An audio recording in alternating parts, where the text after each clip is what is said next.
भविष्य उज्जवल होगा घाटी का? नहीं, आज जो फैसला आया हम उससे मुतमईन नहीं हैं और हमारा मानना यह है कि ये कॉन्स्टिट्यूशनल मेजॉरिटी जो लोग कह रहे हैं, अब कॉन्स्टिट्यूशनल मोरालिटी की आज जीत हुई है और मेजॉरिटी मोरालिटी की कामयाबी हुई है। इसमें कोई दो राय नहीं है कि कश्मीर हमेशा से भारत का एक अटूट हिस्सा रहा है। बट अटूट हिस्सा जब हम कहते हैं तो उसका जो रिलेशनशिप है यूनियन से, उसको तो आप डिनाई नहीं कर सकेंगे। और ये जो कॉन्स्टिट्यूशनल रिलेशनशिप कश्मीर से यूनियन का रहा है वो परमानेंट हुआ है जो कॉन्स्टिट्यूंट असेंबली डिसॉल्व हुई है कश्मीर की। और दूसरी बात यह है कि किसी एक सेमिनार में चीफ जस्टिस ऑफ इंडिया ने कहा है, मैं अंग्रेजी में पढ़ देता हूँ, कि public deliberation will always be a threat to those who achieve power in absence. अब क्वेश्चन ये है कि जब आप एब्रोगेट कर रहे हैं स्पेशल स्टेटस, पूरे स्टेट को कर्फ्यू में लगाकर 356 लगा दिया आपने, इलेक्टेड असेंबली नहीं है, तो फिर कश्मीर में डेलिब्रेट किसने किया बताइए हमको, किसने क्या डेलिब्रेट किया? और बोम्बई में फेडरलिज्म को कहा गया कि बेसिक स्ट्रक्चर का हिस्सा है।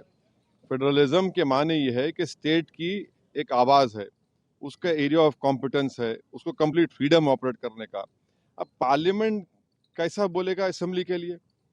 और पार्लियामेंट और कैसे पार्लियामेंट एक रेजोल्यूशन पास करेगा जो असेंबली को पास करना था? तो मेरे नज़र में 370 को जो एब्रोगेट किया गया है ये वायलेशन है कॉन्स्टिट्यूशनल मोरालिटी का।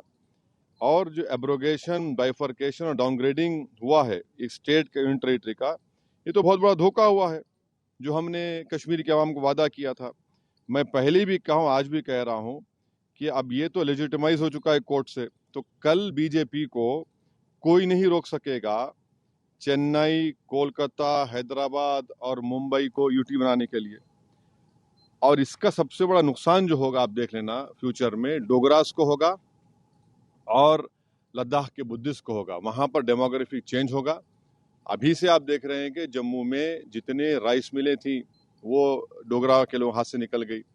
और लद्दाख में आप देखेंगे बहुत बड़े पैमाने पर बुद्धिस्ट लोग नाराज होंगे और वहां पर डेमोग्राफिक चेंज होगा। सर, दो सवाल हैं। आपने ये बात कही कि दूसरे शहरों में भी ये काम करेंगे ये लोग, किस शर्त पे और क्या सबूत और किस दावे के साथ आप कह रहे हैं?